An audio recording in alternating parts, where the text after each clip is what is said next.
Let's get into Forbidden Door on Sunday, my man. We got the pay-per-view AEW and New Japan putting on this joint show on Sunday. We'll get our predictions right now after not talking about AEW last week as we recorded before Dynamite. The build has been incredibly rushed. I'm looking forward to the show, and I'm looking forward to you seeing all the people that I'm not an avid New Japan watcher, obviously. That much is very well documented, but people like Shingo, and I like people like that, and I think you're going to like them too. So let's get into it. Pre-show match announced last night on Dynamite. Max Caster and the Gun Club, including Billy Gunn, all three members of Gun Club. I mean, I really couldn't care less about this, but those four men taking on of the New Japan Dojo, Yuya Umari, I don't know how you pronounce his last name, Alex Coughlin, the DKC, and Kevin Knight. I know you're not familiar with the New Japan Dojo guys, but who do you think's going over here? The Gun Club and the Acclaimed. I mean, they're definitely been on Tony Khan's booked every week crew, so I think they see a lot in them. I mean, they're two different teams, so I don't really know what the payoff eventually will be. Maybe someone turns on someone, but I mean, I think they're going to win. I feel like they've been pushed a lot. They've been on the shows very frequently. So if you're going to put the AEW guys over, I could see it here. I'm going to throw you for a loop here and say the New Japan guys, because I feel like New Japan might want to be like, oh, all right, these guys are our future. We want to showcase them with a win here. So that's why I'm going to go with them. And then maybe the dissension between Caster and Gun Club. I mean, they've only been together for like a month, but if you break them up, maybe you could turn the Acclaimed face because people like him anyway. Yeah, but I think people also like the Ass Boys too, though. So yeah, I guess. Yeah, we'll see. I'd rather the Acclaimed go face because they're already super over, more so than Gun Club in my opinion. But it's a pairing that works for now. I don't know when Bowens will be back, but just an idea. Where do we even go from there? Zack Sabre Jr. taking on an opponent of Bryan Danielson's choosing. So this sucks. Danielson is hurt, and he's got a concussion reportedly. He will not be able to go in this match or in Blood and Guts next week, which we completely forget about because that's coming up on Wednesday when they tried to build it last night, and it was just a mess. Bryan Danielson said his opponent will be, in replacement in Blood and Guts, is going to be the newest member of Blackpool Combat Club. And he really, really, really praised this person. Now, the three names that come to mind are Johnny Gargano, who I don't think it will because they've had no interaction in the last couple of years. He called it a technical masterpiece this match will be. So I don't think Gargano. People have mentioned the Ring of Honor World Champion Jonathan Gresham. He's had a lot of nice things to say about Gresham, and that would be cool, but if they're saving it as a surprise, would people really pop for Gresham? Probably not. I'm thinking it's got to be Cesaro. I mean, I thought he was going back to WWE, and he very well still could, but, I mean, he's close with Cesaro. I've said before, Cesaro would be a perfect member of the Blackpool Combat Club, and if it's Cesaro, I'm thinking he wins. So, who do you think it's going to be, and who do you think goes over? I mean, by being surprised, I think it's probably going to be Cesaro. I hope it's not. I mean, who do you think? Who would you rather it be? I don't know, honestly. Someone use I don't know. The problem is there's other people that they could easily put in the spot, and they're going to add another member of the show. Now, when they say a new member, maybe it's a New Japan guy that we don't fucking think of. I really don't know, but I think it's probably going to be Cesaro, which I really don't want, because like I said, they already have plenty of other guys they're not using. If they just put him on the show, do they really need another member on their Blackpool Combat Club? Unless Brian's, done in the ring. I mean, if he's, his concussions are so bad, he's, done, maybe. But if I'm guessing, I would say that's who it is. I mean, I'm fine with it. I mean, I don't think Cesaro's going to be in the TNT title picture. If he's in a group and it's a group that makes sense, and I'm fine with it. Again, I've said this before. As long as you bring people in that make sense to bring in, they have something to do with them, then I'm okay with that. But we'll see what they have in store. I think it will be. What'd you say? What'd you say? You said you're fine bringing people in and doing something with them, but he's in the group and they'll build him up and maybe he'll team with Moxley or something. Or Moxley's going to be the champion, but him and Yuta. I mean, again, it's better than just bringing him in on his own if they have no plans for him. I mean, that to me is an issue. Like the Keith Lee thing, I think they were smart to bring him in, but they've done fucking jack shit with him. And they put him in a fucking tag team. We talked about this earlier. Yeah, so that's my point. It's people are oh, bring him in.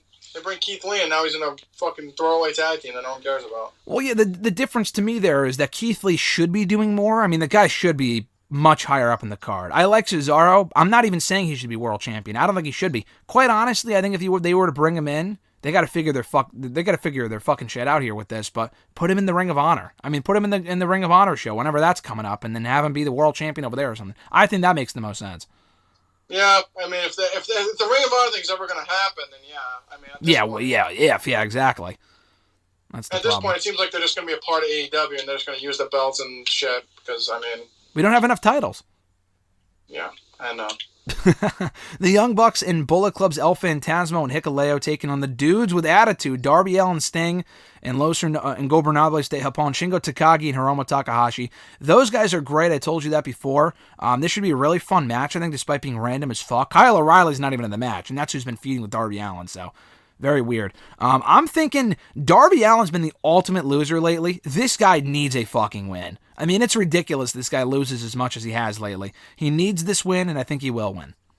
Yeah, I was going to say, Darby's been eating falls lately. I think he needs to win here. I mean, that's kind of basically, I think you said, I think Hikuleo, I think he's been on AEW a handful of times, so like I know of him. I mean, I don't think he's anything special, but I think, like you said, this is mostly to get the Darby on the show to get him a win, because he's lost a lot lately, so I'm fine with that. I mean, the Young Bucks losing, I don't hate, and they pinned the other guys. It's not a big deal. Exactly. Thunder Rosa, Toni Storm for the AEW Women's World Championship. I'm thinking Rosa retains here, but this should be a very good match. Yeah, I mean, if Thunder Rosa hadn't had the belt for like a month or two, I'd probably be more inclined to have Toni win here. But with her just getting the belt, I don't know. I feel like if she beat, like, not Britt, I don't know, Britt was champion for so long, it's such a big part of the show, I feel like Thunder should have the belt for a while. But, I mean, I prefer Toni Storm. I mean, you bring her in, I think you probably should have her win or do something of importance. I mean, she loses here, I don't think Jade, I think that's kind of set for Athena, so I feel like it screams Ruby Riott 2.0, but I guess what happens. We'll see, and we'll see where they go from there with her in defeat, assuming she loses, which she probably will. FTR versus United Empire versus Roppongi Vice, winner take all match for the Ring of Honor and IWGP Tag Team titles. This to me screams FTR win. I mean, they're fucking killing it right now. They got to give them all the championships.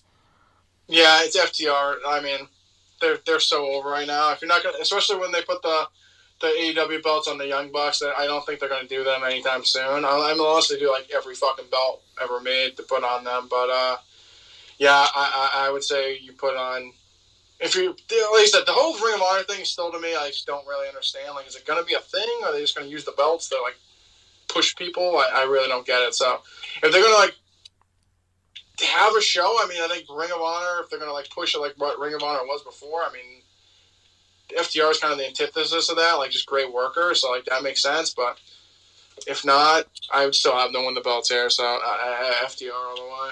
I agree. Ospreay in pockets, or should I say Orange Cassidy, IWGP United States Heavyweight Championship. Ospreay all the way. I mean, if pockets beats him, the guy might as well retire. Not a fan of the opponent. We don't have time to go over do a whole rant on this, but I mean, I think it should be a good match. But there were far better people you could put Ospreay in the ring with from AEW. Oh, easily. I mean, there was rumored it was going to be Andrade. That would have been a lot better. Anyone in the fucking All-Atlantic Championship would have been better. I mean, the hot dog vendor would have been better. I mean, you could have picked plenty of people. I would have been better. You would have been better. I mean, as you can tell, I don't like pockets. So yeah, not a fan of that. But like I said, I should still enjoy the match, I think, and Ospreay's obviously going to win. Jericho Guevara and Suzuki versus Eddie Kingston, Wheeler Yuta, and Shota Umino. I forgot how you pronounce his last name, but Shota from New Japan. It really doesn't matter who wins here. I think the heels will win before the baby faces win in blood and guts. So I'm thinking Jericho's team wins. Yeah, I agree. I think you stole my words. The heel should win before Blood and Guts, and Blood and Guts is Wednesday, if you forgot. Yeah, I mean, I honestly did forget, because we got the pay-per-view first. That was not smart timing. Malachi Black, Miro, Pac, and Tomohiro Ishii for the AEW All-Atlantic Championship. Like I said, not enough titles. 4-way matchup. I think Miro wins here, and I think the match is going to be great. Yeah, I think it's going to be a fun match. You said Miro? I said Miro. You could really have any four of these guys win. It would be cool, but I'm thinking Miro, because the guy just thrives with a championship around his waist. Yeah, I'm gonna... Fuck, see, you said Miro, and like, you ripped it off like you didn't say anything but Miro, you're an idiot. Yeah, right. You know what? I'm gonna go Malachi Black. Wow. I feel like he needs wins and needs to win here. So I'm going to go Malachi Black. Okay, good pick. Fatal 4-way for the IWGP World Heavyweight Championship. This is going to be fucking fire. Adam Cole, Adam Page, current champion Jay White, and Katsuchika Okada. 4-way matchup. This is going to be great. I'm thinking, honestly, Okada wins to get that big title change in the U.S. I know Jay White just won the belt a week ago, but I think they put the belt on him just to set up this match. I think Okada wins the belt back by pinning like fucking Adam Cole or something, but I'm really looking forward to this. Yeah, like I said, I don't know enough about. The only time I saw Okada was in the TNA and it was terrible. So I'm excited. I don't know. I mean, obviously, I don't know. Like, I feel like you wouldn't just put the belt on just to lose it right away. Like, he doesn't want it, but they don't typically do that sort of thing either. But I'm going out on a limb and saying Okada wins. Yeah, I mean, like you said, for them, you could have him beat like Cole or something, and then technically White didn't lose, and then you could blame them and. Yada, yada, yada. I think we'll see more Jay White in AEW as it is, so. Hopefully. Yeah, I mean, I'll go with you. I'll say Okada wins, and he pins Adam Cole. All right, very nice. Jon Moxley, Tanahashi with the AEW Interim World Championship. Makes the most sense of the Moxley win here. I would have Tanahashi win if he was sticking around. I don't think he is. Moxley feels like a foregone conclusion in this one. Balding plumber all the way. No doubt about that outcome. Mr. Marceau? I don't think you're going to put the belt on Tanahashi because I don't think he's going to stay long term. Oh, you would put the belt on Tanahashi? If he was going to stay long term, I would. But, I mean, I don't think that's happening. I think he's going to go back to Japan, so we'll get Moxley again. Yeah, I don't think so either, especially with G1 Climax coming up. I don't think Tanahashi's sticking around, which is a shame. But no, I think I would prefer him as champion. Moxley's already had his reign, but it's not that big of a deal. Moxley for a 2-time champion, I'm not complaining.